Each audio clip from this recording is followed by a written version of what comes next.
Hello everybody and welcome. It's a pleasure to have you join me. I'm really excited for today and the news I have to share with you. It's amazing what great and exciting things people create and build in the field of construction. Among of them, the construction method of the thin-walled components and their load-bearing capacity are simply remarkable. The typical thin-wall components are used, for example, in heavy crane runway girders, bridge construction components, or in columns. Many of them are manufactured by welding.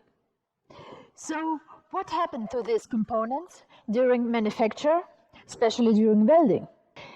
The fact is that during welding, the components become imperfect. And today I'm going to talk about imperfections and how could we consider them better in finite element analysis using geometrically and materially nonlinear analysis with imperfections, short GMNI analysis. If thin-walled components are loaded, they can failure due to occurrence of plate buckling before the yield strength is attained. With Eurocode 3 Part 1.5 standards, the thin-walled structures can be verified.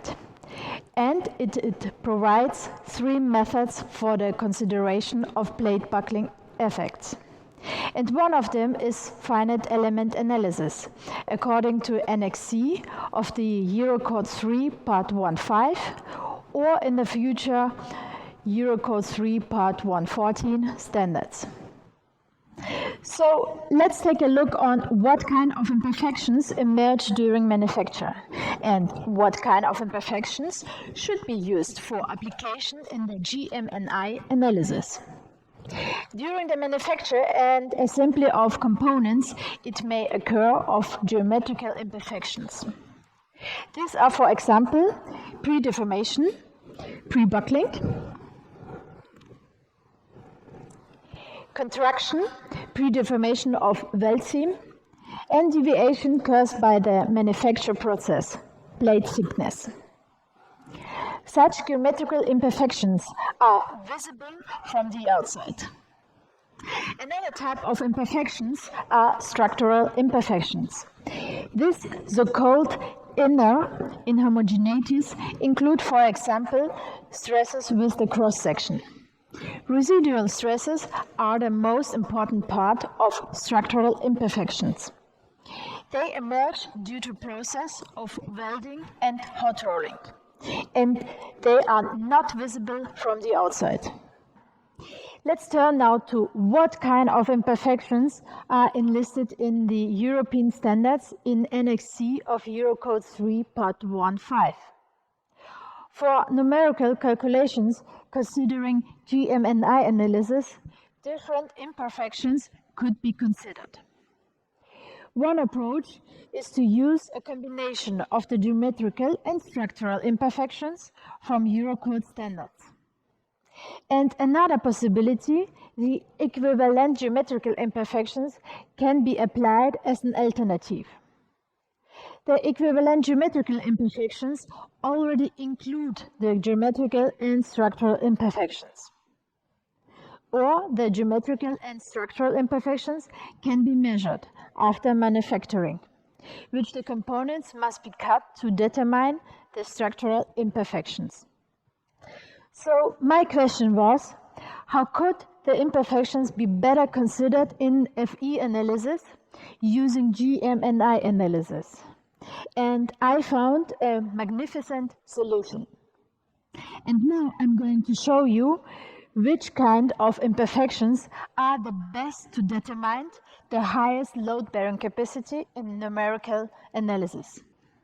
In my study, I've been using the imperfections on unstiffened plate with a constant compression stress.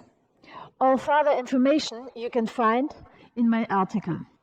As I've already mentioned, in the Eurocode 3 Part 5 Annex C, there are three possibilities available for applying imperfections to determine the load-bearing capacity in numerical analysis. To keep it simple, I call these three possibilities as a type A, B, and C.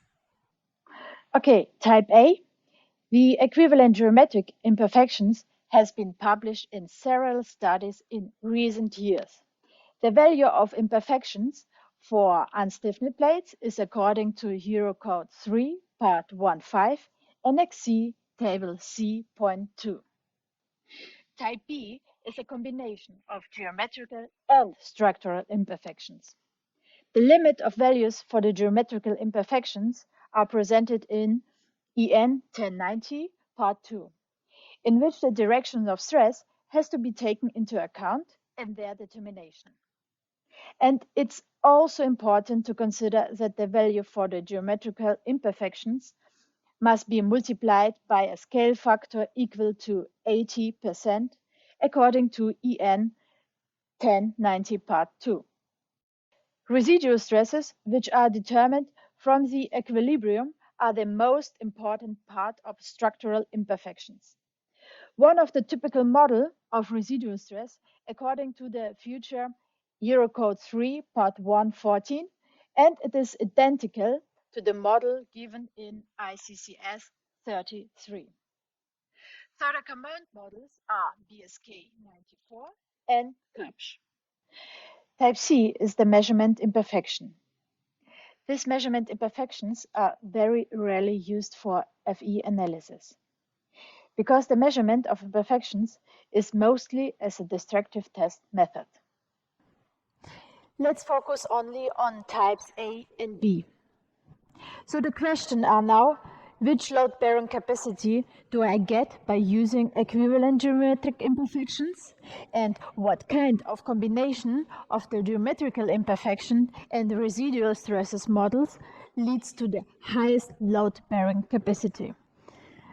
Let me start and show you how look the different types of imperfections compared to the winter curve and how they deviate from the winter curve.